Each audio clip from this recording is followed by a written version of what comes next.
I'm not the Davinci. You know, that guy died a long time ago. So I'm the new Davinci. Heard about Bitcoin a little bit late. Oh, man. If you say so. February 2011. I was gonna have a hit video and stuff like that, and Okay. it was the worst video I ever put out. I got actually 751 dislikes. Dislikes. Yes, to my 10 likes on that video, and it was just tanked. And I don't know where that video went. I don't know. YouTube took it down or something. You said first when you saw the website, it told you that it seems to be scam, and then you are convinced to invest in Bitcoin. So what was the convincing point you found that this is gonna work? I never wanted to be famous. I always, growing up, I was saying, Your Insta handle, Twitter, your waffle handle, everything has a 15. Some Yes. stories yes. behind Yes, after becoming famous, I was in Bali Okay. playing poker, and Andrew Tate had FaceTimed me. You want to crush the price? Come, baby. Come. Come, let's do this. Let's dance. Awesome. Because I know once it's gone out of the market, you ain't fucking getting it back. If I send Bitcoins to an address and I never send Bitcoins out of that address, can a quantum computer steal those Bitcoins? And the answer would be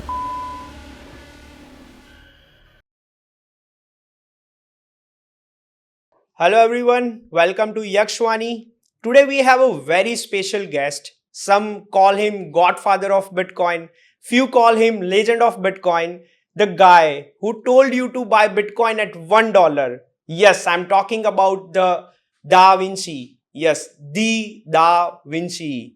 Thank you, sir, for being at YaxVaani. oh, thank you. Thank you for having me, man. What an intro. I'm not the Da Vinci. You know, that guy died a long time ago. So I'm the new Da Vinci. The Da Vinci of Bitcoin and crypto world. Yes, exactly. Yeah, the Bitcoin Da Vinci, I guess. That's more appropriate. But anyways, yeah. Thank you for having me. Super cool to have you. Like, it's dream come true for me. So we'll start how your journey started. So because of you, thousands of people have entered into Bitcoin and Web3. So we just wanted to know how you come to know about Bitcoin and when, and what was the story behind it. Well, I heard about Bitcoin a little bit late. Oh, man. If you say so. February 2011. Crazy. And I remember getting a message from one of my followers on YouTube saying, Davinci, what do you think about Bitcoin? And I was like, what, Bitcoin? I did a Google search and I looked at the first page and I thought, oh, scam. You can't solve the double spend problem. So I wrote him back saying, you know, don't invest your money into this. This is crap. I'm going to find out how's a scam, because I know as a software developer, you can't solve the double spend problem. There's no such thing as digital money. So, and I started doing the research on it. Okay. And then as I was reading through it, looking through the source code, I was like, oh, damn, this is going to work. I was like, shame.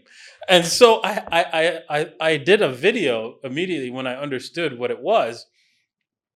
And I said, every once in a while, something comes along that makes poor people rich because they bought it really, really early. This is one of them. And I went on to explain why. And I thought I was going to have a hit video and stuff like that. And it was the worst video I ever put out. I got actually 751 dislikes. Dislikes? Yes, to my 10 likes on that video. And it was just tanked. And I don't know where that video went. I don't know, YouTube took it down or something like that. But anyways, I kept looking for it and it just disappeared over time. But I did more videos about Bitcoin, and I was so sure about it. I was telling people, listen, you know, if you put $1,000 into this, I'll guarantee you're $1,000, because this is not going to go to zero. That's how confident I was. And so that's how I got into Bitcoin, basically. Awesome. So, what you said first when you saw the website, it told you that it seems to be scam, and then you are convinced to invest in Bitcoin. So, what was the convincing point you found that this gonna work? Well, because I understood how money works, Mm-hmm. and I studied monetary history, and I understood the key problem. Most people thought, oh, it's because we're not backing our money with gold. That's the reason why the money doesn't work anymore. Mm-hmm. It's always losing value. And that's not true, because we've always backed our money with gold. Yeah. And what happens? Somebody takes away the gold from Yeah. the backing. They either fill the coin with non-gold material or non-materials that have no monetary value, and then the money loses value and goes to nothing. Or they promise us to pay us in gold, and they give us notes, and then they fulfill that promise, and then the notes lose value because they can print more. And this is the issue. This has been done throughout history, especially in India, many, many times. In fact, this is why in Indian religion, you have to buy gold. Not because it's really it was a part of the religion. The religion was a way to force people to buy gold to protect themselves. Yeah. Because if you didn't, right? I have a few Indian friends. Oh. They hate buying gold. Okay. But they do it anyways. And I said, that's to protect you. Okay. Because you don't understand how the system works, right? And so that gold you hold is the real value, right? Not the paper money that you use every day. And while Bitcoin has the same principles of gold, right? It's mined into existence. It's fixed in limited in supply. Yeah. In fact, Bitcoin is better than gold because it's fixed supply, meaning the supply that cannot be expanded. And it has an extra feature. You could transfer it to anyone, anywhere in the world, instantly. Anywhere. Yeah. And carry it anywhere. Yeah. So these features allows it to be the ultimate store of money. Mm. Oh, and one more feature. Yeah. Your fridge can hold Bitcoin. Your fridge can't hold gold and send it to somebody. Your fridge can't hold dollars and send it to someone. You can't do that. Money in our current system without Bitcoin always has to default to a person. It has to have a person behind that money or a corporation. So how many Bitcoins I guess in March 2011, you made that video. So how many Bitcoins you have bought at that time when you were telling people? I don't disclose that, of course. I don't tell everybody people wants to know how many Bitcoin. Well, I bought what was the safe amount. I wanted to buy more. Okay. I spent 2% of my savings. And I wanted to do more. And I didn't because, I figured, well, I was so confident in it. I thought I should just go all in. But every investment advice tells you, no matter how far confident you are in any particular asset you invest in, you should only do 2%. Okay. Right. So that, you don't lose everything. Right. And I was like, okay, fine. But I'm so confident in this. So what I did was actually I invested 2%. And then on top of that, I did mining. So I bought mining equipment. Okay. And since, the mining equipment was to mine more Bitcoin, it was like, I was actually using the money that I earned from mine to buy more equipment and so forth. So it turned it into sort of almost like a business. But I didn't continue mining for beyond 2013. 2013. Okay. Because I focused on trying to get more Bitcoin. And what happened is it comes to a point, right? Mining right now, even today, you will not receive the amount of Bitcoin that you spend to mine. So if you spend 1 Bitcoin today on equipment, you will not get back 1 Bitcoin over time. Yeah. Because there's so much more people mining. And the difficulty gets higher to the point where your equipment will never produce that same 1 Bitcoin because we're producing better and better equipment all the time. Okay. So you have found Bitcoin so early compared to the majority. So you had your YouTube channel in 2008. That's so early as well. So how you find out, you have a background of technology, you are a software developer. Yes. and then you come into content creation from 2008. So how you found out YouTube? What inspired you to create a channel and share the details with the guys? I never wanted to be famous. I always, growing up, I said, oh my God, I'm never going to be famous. That's the worst thing to happen to me. Okay. And I always wanted to stay away from the spotlight and speaking and stuff like that and all that kind of stuff. I just want to be in my little room writing software. And what happened in 2007 really was I started to notice cracks in our financial system. Oh, okay. It started with Kramer coming out and saying, they know nothing. Bernanke needs to open up the Fed window. He know nothing. He lost his mind on television. And I'm like, what's wrong with him? Right? And so I decided to do some research. And as I was doing the research, I fell down a rabbit hole. It started with Ron Paul saying, our financial system is unfair. It transfers wealth from the poor and the middle class to the rich. And I'm like, no, it doesn't. And I was thinking he was saying this in a debate, in a what's it called, presidential debate. And I thought, well, the other people would say no. Yeah. No, that didn't happen. They said, yeah, that's true. Moving on. I'm like, what people are doing? You're saying the system robs everybody. That's what they just finished saying. And people Let's not talk about that. Yeah. Excuse me? So at that point, I knew that I had to learn more about what money is, how does it work, and that's how I got to learn how money works and how the history of money, because I did deep dive into the history of money, how it works, and I realized that I changed my whole life at that point. Okay. I sold all my retirement funds, went straight into gold and silver. Sold my house. Oh. Yes. Oh, yeah. I sold. Because even your house is part of the whole scam. Yeah. Right. Most people don't understand it. Right. The price of your house is not going up because it's worth more. It's going up because more people can print money to buy it. So, that's a scam. Right. So I just did everything opposite to what they would tell you at the bank. Oh, even I have heard the stories that in 2008 when crash happened, global financial crash. I even talked about that. I knew that it was going to happen before it happened, actually.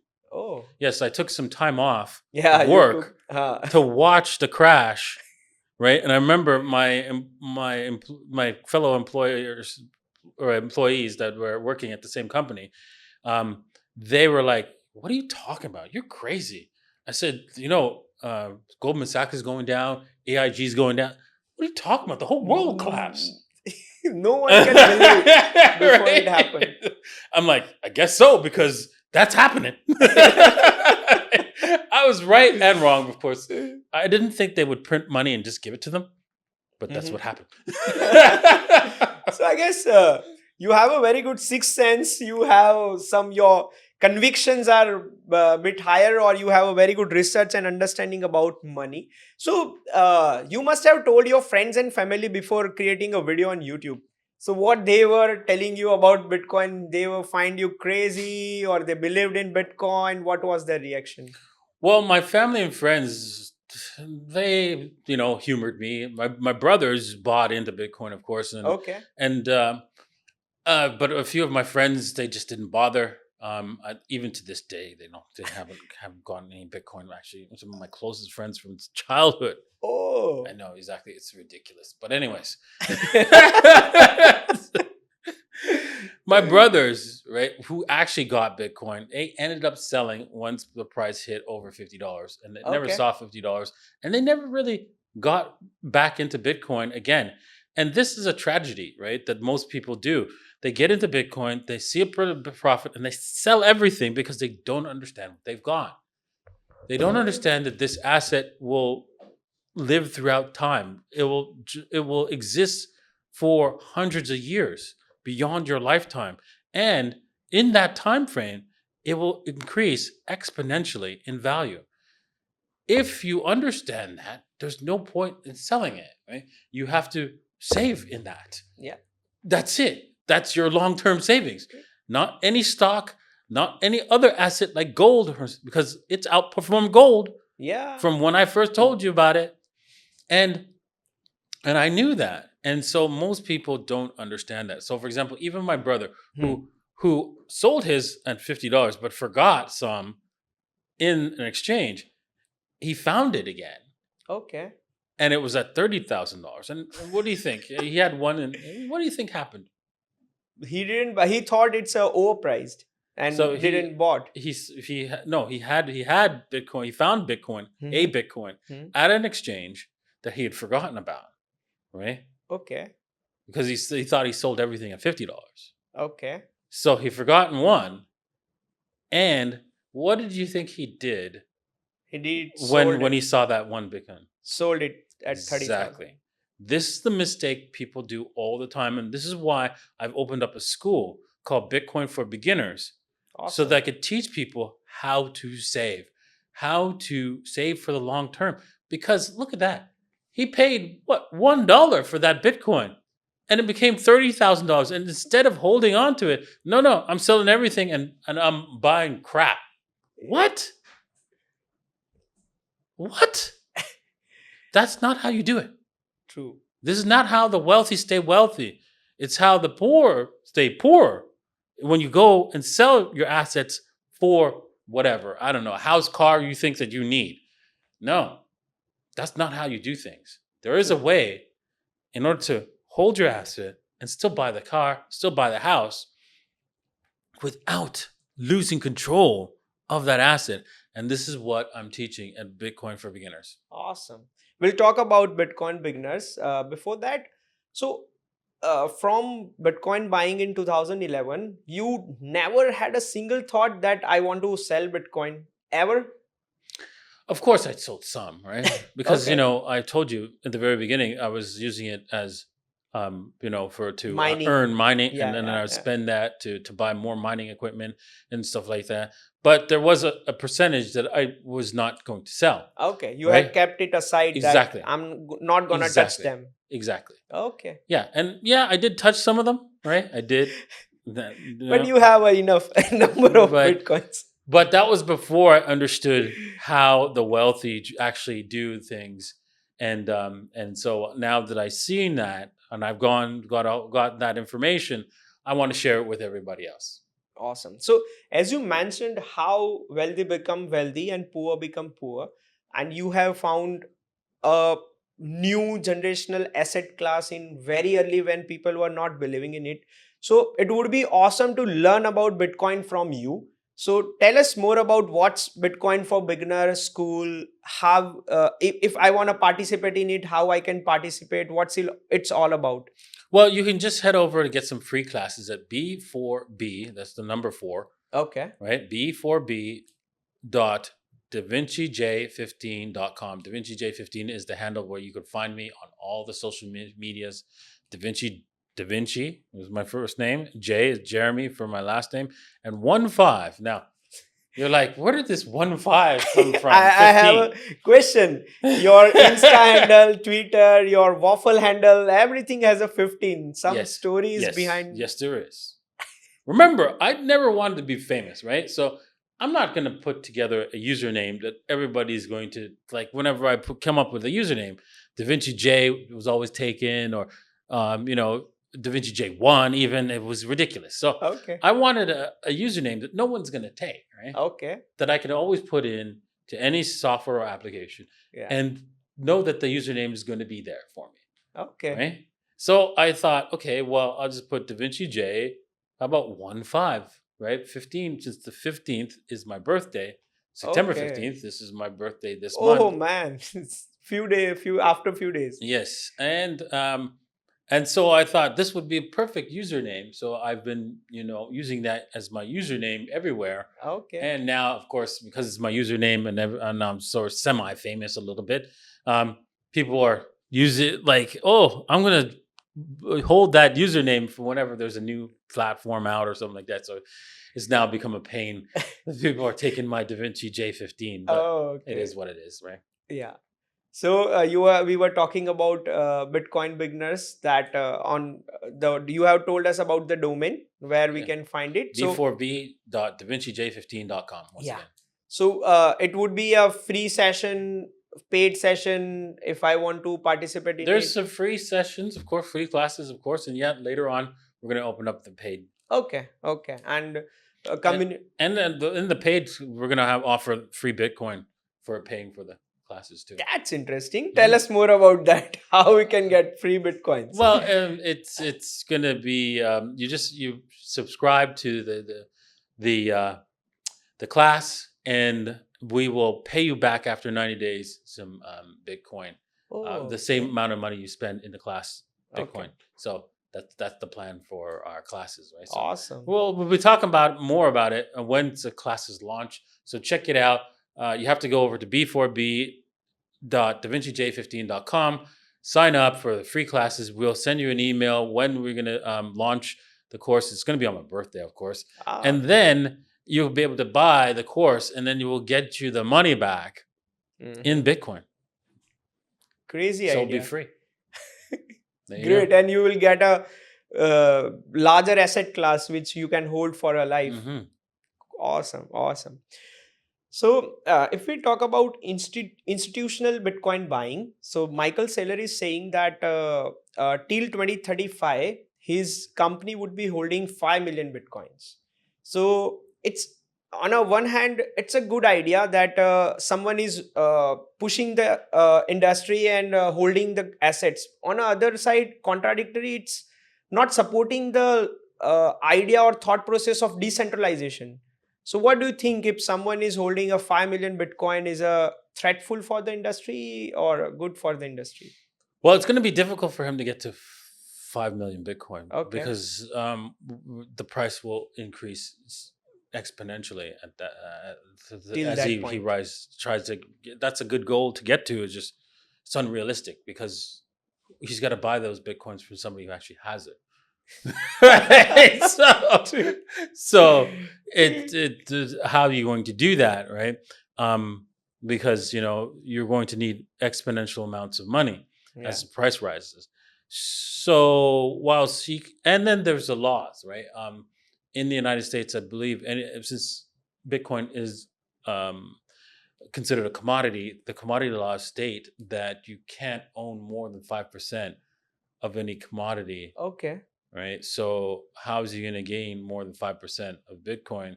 So what? 10% is 2 million. So what? He can only go to 1 million. Yeah.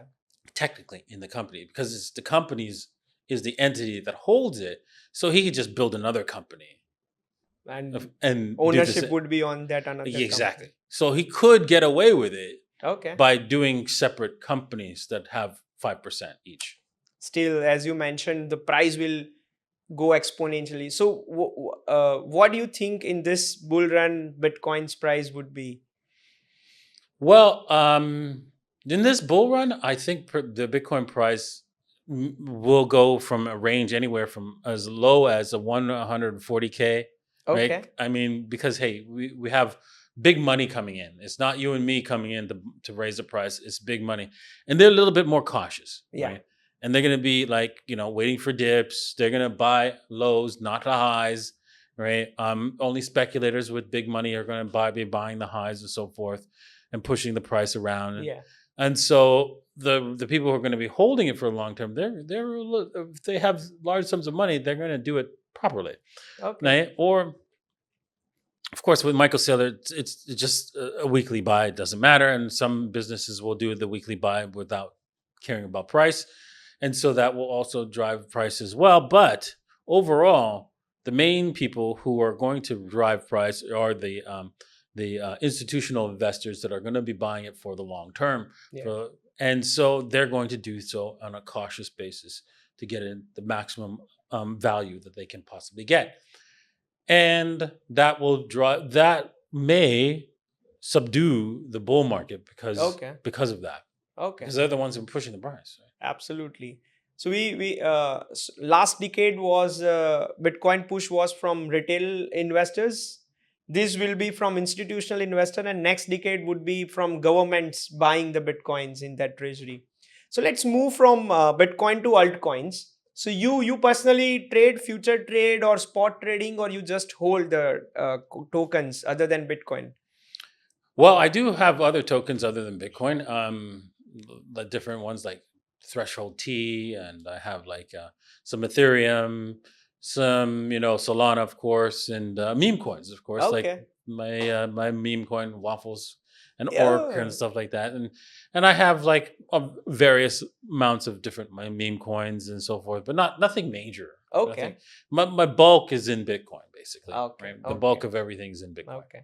So as you mentioned, Solana, Ethereum, few meme coins. So nowadays, thousands of new tokens get launched every day.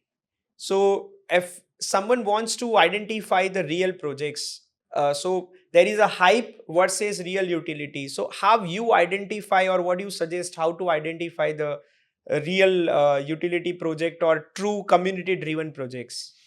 Well, the difference between a utility and a community project, well, it's they both need community, right? Community is everything. Absolutely. You can produce a utility token and have no community, and it just be as bad as a meme coin with no value. Absolutely. Right. So the utility without community is no point. It's a network effect.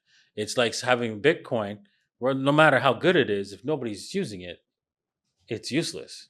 True. Right. True. So you need a community of people supporting that utility as well. And same with the meme coin. Meme coin is all about the community. There is no utility, but it doesn't matter. If there's a community that's loving it, pushing it, and supporting it, that holds the price. Awesome. So as you mentioned, Waffle, it stays with you at Dubai home, or it's your cat, right? It's my cat. Yes, yes. I brought her from Chile, and Oh, it okay. cost me $10,000 to get her here. Oh man. Yeah, it's brutal, but I couldn't leave her behind, right? And so yeah, she's a little bit of a handful, but I love her. Okay. So if people don't know, we have a Davinci sir have a meme token named Waffle and Waffles. Waffles under her cat's name. So what are the plans with Waffles? Along with right now it's listed on AmiXE and DEX and everything. So how we are moving with it? Well, I'm planning to to link it to other projects and so forth. Okay. So that's coming up. That's a little bit of a secret, but Okay. yeah. And yeah, we will definitely see some value coming out of that because we're always building some utilities for Waffles Okay. token. So if anyone wants to hold, you can hold it. Mhm. We're gonna have a lot of utility and link up with the other Mhm. projects. Awesome. So let's suppose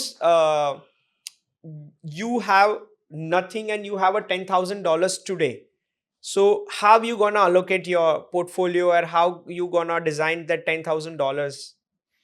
Well, if you have $10,000 and you want to save it for the long term, and that's Mm-hmm. the key thing, I think the best thing to invest in is just Bitcoin only.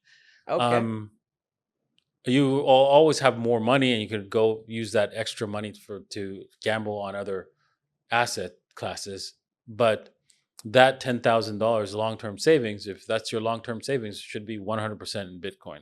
Okay. Um, of course, if you're new to Bitcoin, you have to do that in stages. I think you should start with an ETF, putting it there. That's a starting point. Just because um, you don't know how to hold Bitcoins, Yeah. then go log on to an exchange, right? Set up the account there. It's a little bit of a process because most of them, the good ones, anyways, that's going to make sure that you don't lose your money. They require a lot of KYC, AML, which stands for Know Your Customer and Anti-Money Laundering laws, and that means they want to know if your prostate is clean, right? I mean, they will be up your butt and around the corner and asking you everything, every single question. You'll feel like you went for a prostate exam when you're done, right? But it is what it is, right? They have to follow these archaic laws because of government regulations. What those regulations do is slow down anyone from getting into crypto or any asset that's actually going to increase their wealth. so that they become worker bees Okay. and worker slaves Okay. and stay within the confines of the system, which actually extracts the wealth extraction system. So True. if you try to exit, they make it very difficult for you. True. Right? Yeah. They don't want you to. No, don't leave the matrix. Don't do that. Yeah. Awesome. So we have a few rapid fire questions. So you can answer in a sentence or 2-3 sentence. Uh, which is the first crypto conference you have ever attended? Wow, first crypto conference. I think the first one was with De Silva from the guy who helped support Anthony De Silva. He opened Okay. up a crypto meetup group, Acha. and I went to a lot of those meetups and stuff like that. And I even bought some, these little token bitcoins and so forth, Castillo Okay. coins, and that was fun. Okay. When was it? When it was? It was 2012. Oh, okay. And which is your favorite crypto conference across the globe? My favorite crypto conference. Let's see here. Oof, I don't think I have a favorite. No. Top 3? Honestly, the best ones I've been to. Let's see here. The one in Singapore that's going on right now. What's that one? Token 2049? Token. Yeah. Token 2049. Yeah, I think I like those ones. And same with the blockchain rewards or something. Blockchain ball. Okay. Yeah. Okay. What's the craziest DM or offers you have received after becoming famous? A craziest DM. Well, the craziest call that I ever got after becoming famous, I was in Bali, Okay, playing poker, mm-hmm. and Andrew Tate had FaceTimed me. Oh, okay. I'm like, who's that? What? I answered. I'm like, motherfuckers, is Andrew Tate? Crazy. Yeah. When it was? 2020? It was 2022, I believe. Oh, it was, okay. Or 2023. Okay. Yeah. Okay. Awesome. What was that? Yeah, it was in November. Yeah, I think it was. Yeah. Okay. One mistake in crypto journey you regret? Let's see. The mistake in crypto journey. Well, trading without learning how to trade. Okay. I traded Bitcoin, and I lost about 100 Bitcoin at a time, and with bad trades. So yeah, that was the worst thing to do. So make sure you learn how to trade if you want to trade. And even you can join Bitcoin beginners to learn that as well. No, actually, we're just how to buy Bitcoin. It's not about trading. Actually. Okay, it's all about Bitcoin. Yes, about Bitcoin. We will mention other types of crypto, but mostly focused on Bitcoin. Okay. Next, if you had to sell all right now what you have, and you need to, if you want to put your money in single coin, what coin it would be other than Bitcoin? No. What? Why? What? Okay, if I had to do that, if I was a gun to my head, Jesus, I would say, I would have to say, can I just create my own coin? I just say waffles. Waffles, yeah, you because then I can control that, right? Absolutely. Cool. Cash in the bank or stable coins in the wallet?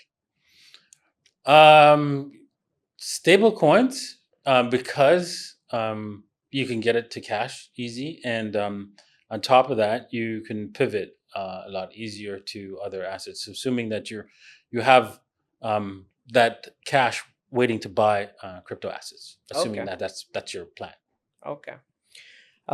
One word to describe Indian crypto community? Oh, large.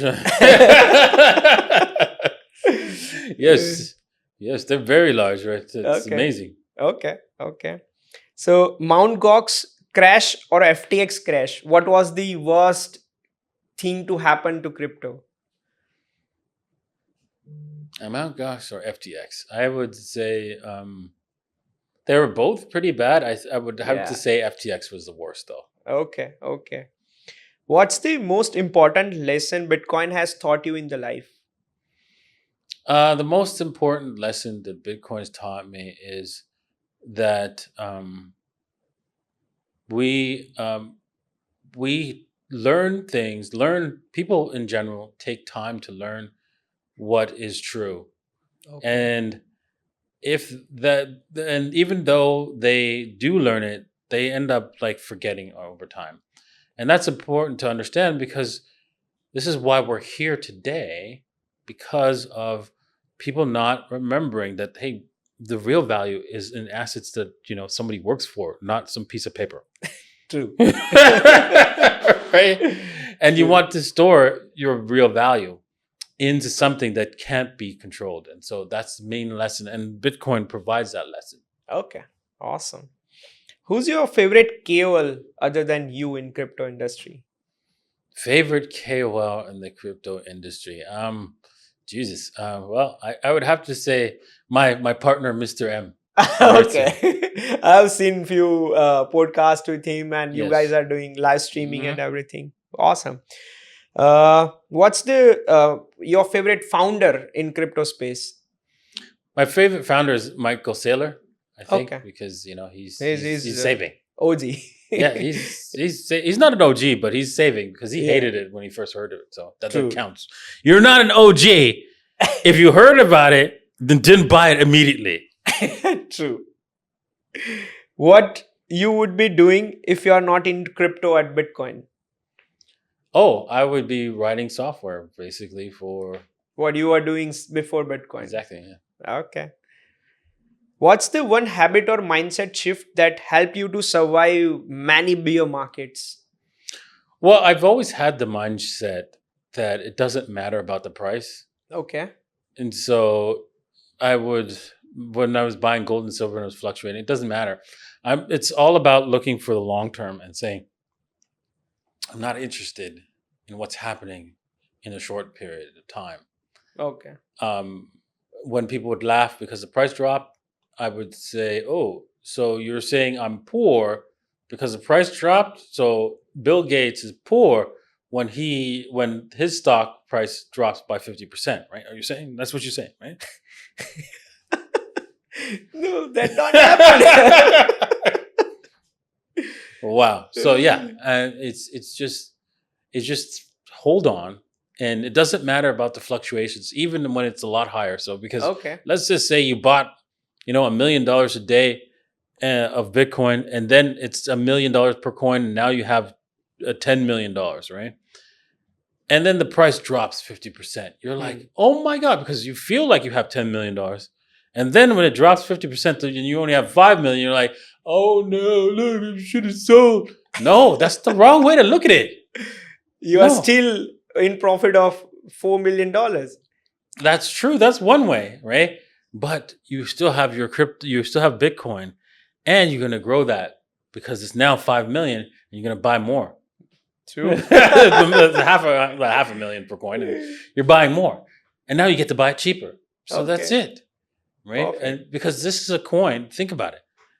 This crypto asset, Bitcoin, there's only 21 million Bitcoins. And it's irrelevant because it's divisible by infinite amounts. Yeah. But most people love to be the one to have an asset that no one else has or very few people have. Okay. And there's currently 66 million millionaires, which means not every millionaire can have one Bitcoin. So if you take one Bitcoin out of the market, you take it away from a millionaire. So if you take two, that's two millionaires. They're never going to be able to get Bitcoin. So think about that. Right now, only like 500,000, I think it was like 500,000 estimate people own one or more Bitcoin. And that number is only going to go down. Interesting facts. Awesome.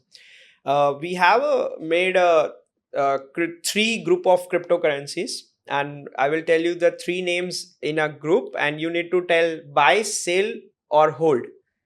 Okay. So first is Bitcoin, Ethereum, and XRP. Hold. And buy. Which one you buy, which one you sell, and which one you hold? Bitcoin you hold. Right? Okay. XRP you sell. Okay. Ethereum you can hold. Okay. So buy. And give buy, sell, and hold to Dogecoin, Shiba Inu, and Pepe. See here. Well, I think you can hold Dogecoin. Okay. You can hold Shiba, and you can hold Pepe. But buying more, So no selling of anyone. nah, don't sell them. Not yet. Okay. The few smart contract rivals: Solana, Cardano, Avalanche. Solana, Cardano, or Avalanche. I think Solana, buy. Okay. Cardano, Sell. Avalanche, it's a hold, but don't Okay. buy. Okay. The last one, Uniswap, Hyperliquid, Chainlink. Uniswap, it's a hold. Okay. If you've got some, not sure if you want to buy. What was the other one? Hyperliquid, Hype, and Chainlink. It's a sell. And Chainlink, it's a hold. It's too late to buy. Really, you should have been buying early. Awesome. So here we are completing our rapid fire. So let's move to few politics things. Trump. So Trump, we don't know are we creating asset or not, but Trump family has created asset for their next many generations. Like they have launched Trump coin. 2 days back they have launched World Liberty Finance. They have their own stable coin. So what do you think? It's a blessing for the community, or they are making a hell lot of money for themselves? Well, I think it's obvious that they're just making money for themselves, right? Because what is it providing? It's just a collector's item, so that's it. I mean, and because it's associated with them, the people are buying it, and that's it.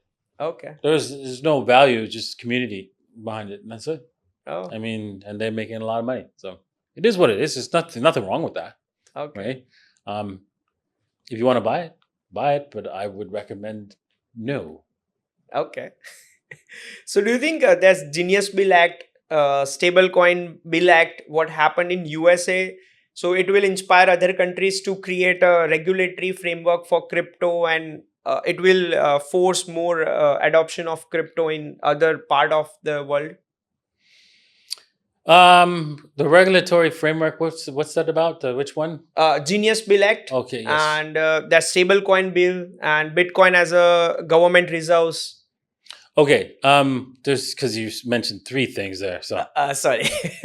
Okay. So let's well, I think as a whole, this obviously is a positive for crypto. Yeah. I think personally, I think the Stablecoin Bill Act is also another nail in the coffin for the dollar in the future. Of course, in the meantime, it's a very lucrative business to run. In fact, World Liberty Finance is now, creating their own stablecoin. Why is it? Because you don't need much staff, and you're getting you're just holding U.S. Treasuries and backing it up with a dollar. So you're actually earning the interest for free while somebody else holds the dollar portion of it.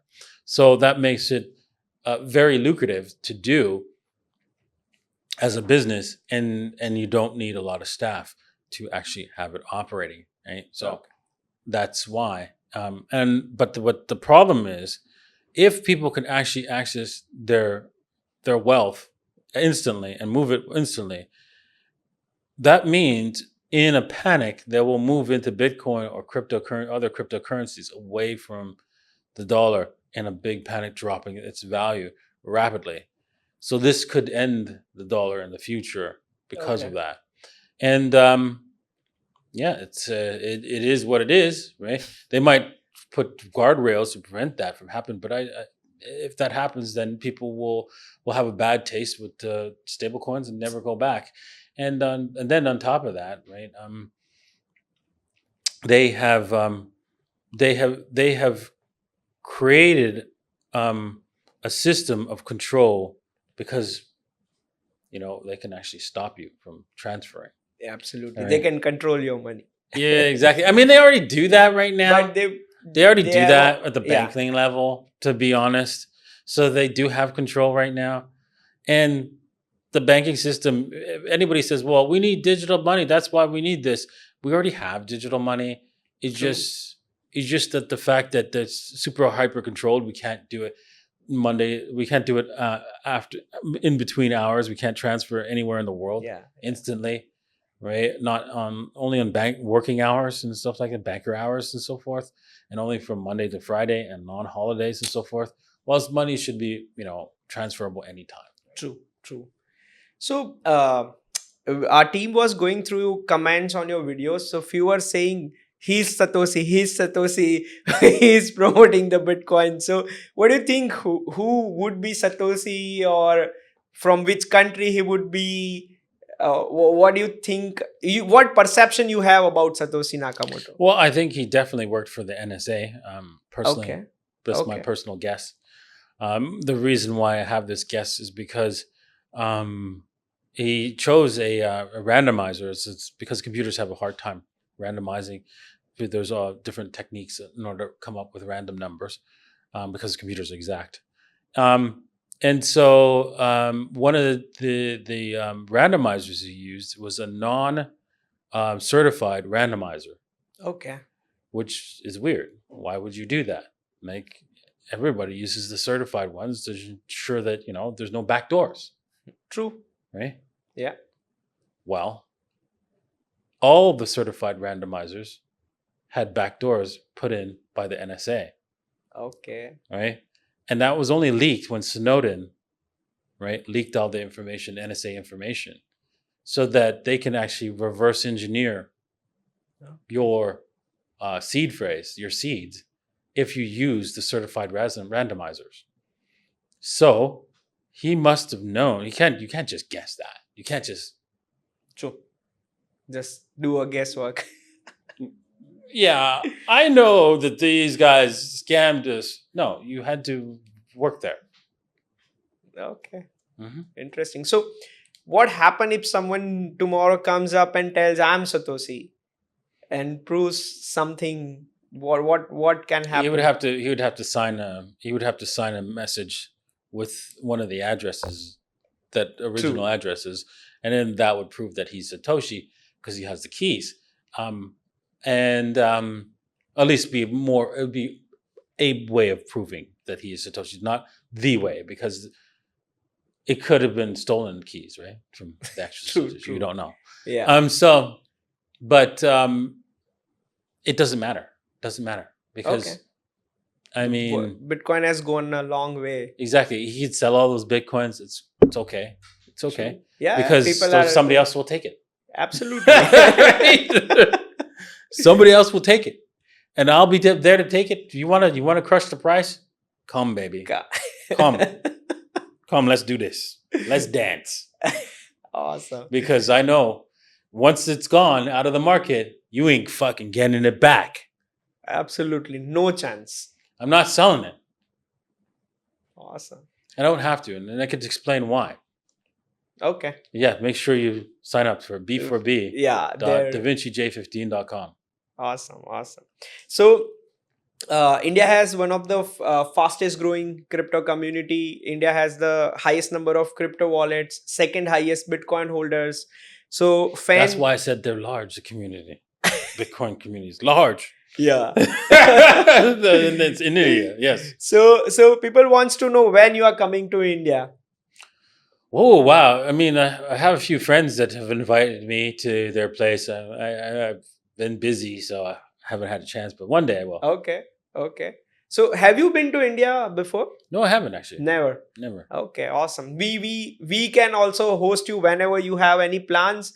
We have a large communities there. We can have a meetup, your fan meetup. We can do many things in India. So whenever there is a plan, just let us know. Yeah, maybe in a conference. Yeah, absolutely. So people are saying quantum computing is a threat to Bitcoin. So what do you think about quantum computing and threat to Bitcoin? Well, I mean, if you were to ask an AI system, is Bitcoin quantum safe, in that particular question, exactly like that, they would say no in general. Okay. Right? And that's incorrect. And I can prove it to you. Okay. So if you ask it, wait a second here. If I send Bitcoins to an address and I never send Bitcoins out of that address, can a quantum computer steal those Bitcoins? And the answer would be no. So let me get this straight. You're saying it's not quantum safe, but my Bitcoins are safe if I store it, are quantum safe if I store it in an address and I don't use the Bitcoins. Yes. So wouldn't you consider that quantum safe? And then it would say, yeah, I guess so.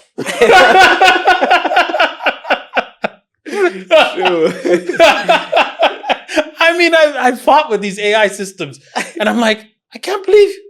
Like, do you have like some sort of like psychosis or schizophrenia? Like, it is quantum safe. Yes, if you reuse an address, then that is not quantum safe. But Bitcoin's design is that you transfer Bitcoins to an address that's never been used. And then once you spend it, you spend everything out of that address and move everything to a new address. And of course, you give the person how much they want. So for example, if I have 2 Bitcoins and I want to give it to you and I have it in one address, 2 Bitcoins in one address, I spend all 2 Bitcoins out, give you one, and I have the other one is changed to another Bitcoin address to me that I've never used. Okay. And this allows it to be quantum safe. Awesome. So in short, we don't have any threat from quantum computing for Bitcoin. Never. And even if we do, here's the thing. Whenever there's a broken encryption, which we have, every encryption is designed to be broken. In fact, that's why Bitcoin was designed the way it is, so that you can actually send it to an address and ensure that even though if the encryption is broken, your Bitcoins are not stolen, right? Because it's guaranteed that the encryption will get broken. Okay. It'll break like this. This is how it's going to break.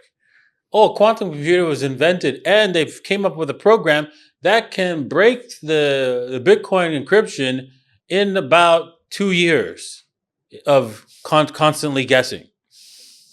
Okay, great. Best of luck. So yeah, 2 years. You got 2 years to get one address. 2 years, right? So that's how it's going to break, right? Because that's how previous encryptions were broken. Yeah. They came up with a mathematical algorithm, and the computer would take a year, 6 months, or something like that before it could break one address, right? And that's considered broken. Yeah. But it's irrelevant because one, people continue to use the current encryption because they could just move Bitcoins to a new address. Absolutely. And then it's protected. Then again, 2 years. and then there's no way, because even with 2 years, they can't get at that address because they don't have the private key. The public key, because that's how encryption is broken. They take your public key, reverse it to your private key. And because they don't have that information in that address, they can never reverse it and steal your Bitcoin. It's only after you send the Bitcoins out of that address, you have to reveal your public key to the world to prove that that's yours, right? And then that public key can be reversed to if the encryption is broken, it can be reversed to your private key. Okay, interesting. So it's not a problem. It is not a problem. It's just a means to scare people. And the beauty of this, if you're watching this, I'm going to give you a tip. Okay. This will happen probably in your lifetime if the quantum computers continues to expand. When it does happen, Bitcoin will drop. This is your opportunity of a lifetime, once in a lifetime opportunity, because you know that it's bullshit.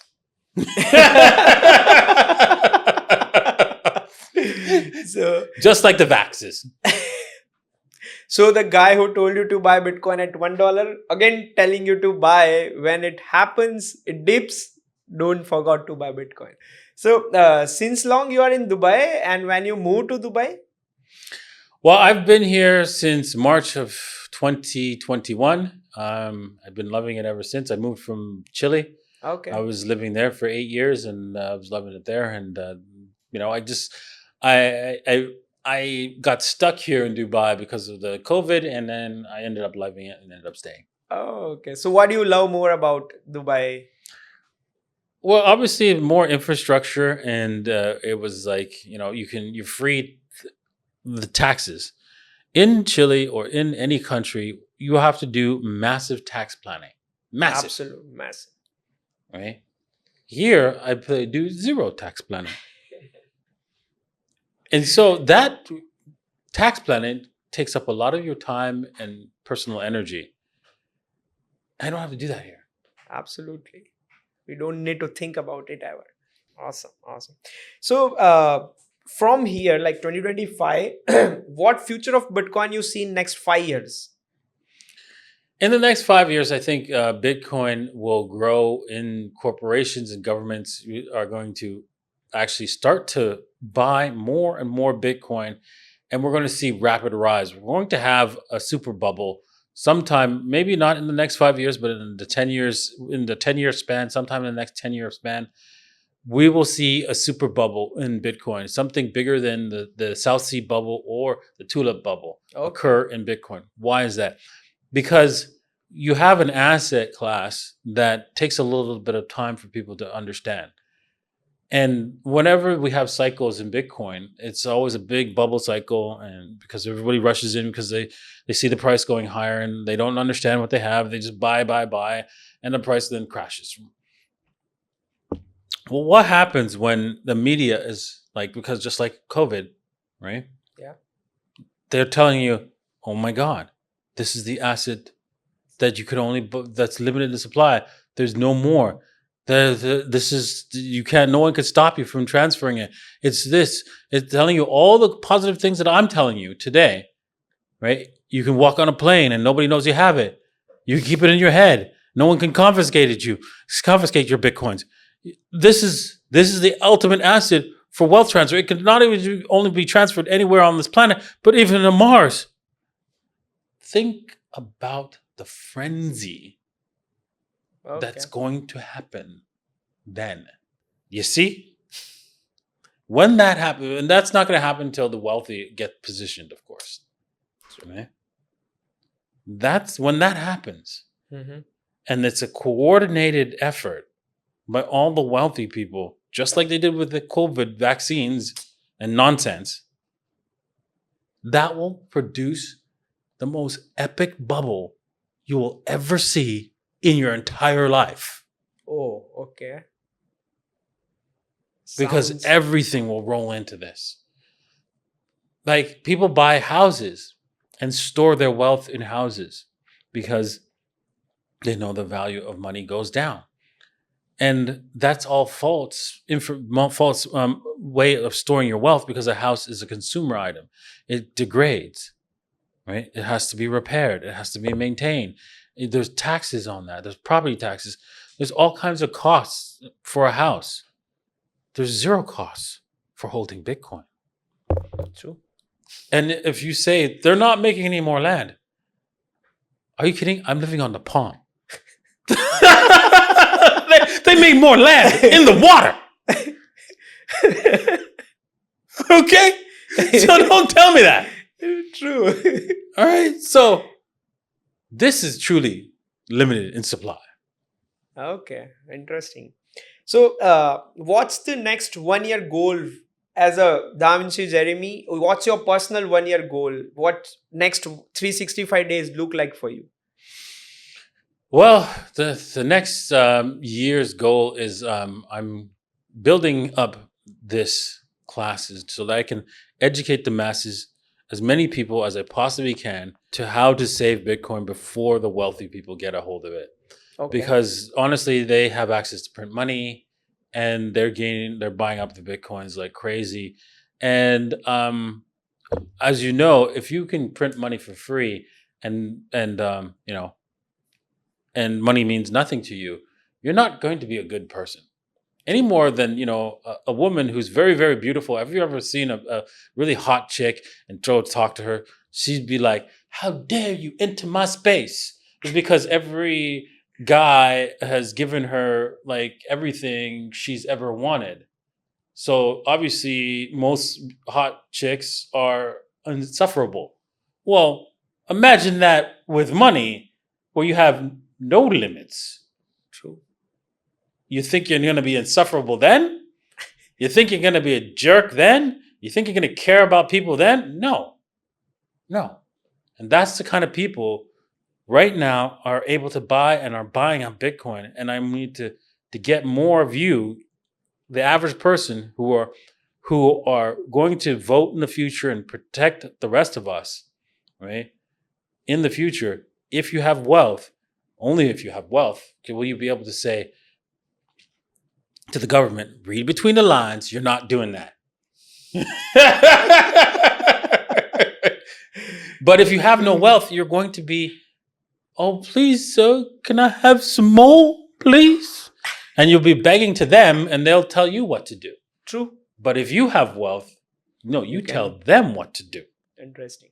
So next 1 year, you are focusing more on educating people on Bitcoin. I'm just trying to get the masses to hold Bitcoin for the long term and not spend it, because everybody and so many people that I got into Bitcoin, the majority of them don't have any today. Okay. And I need to turn that around. Awesome. So you want to make normal people into the wealth creation game through Bitcoin. Exactly. Before the millionaires get into it. Yeah, and then convince you, hey, go buy. Then I'll be saying, guys, it's too late. You should have done that when I've been telling you about it before. But you're still going to be like all of my friends who calls me up at the top of the bull market. Hey, Davinci, should I buy Bitcoin now?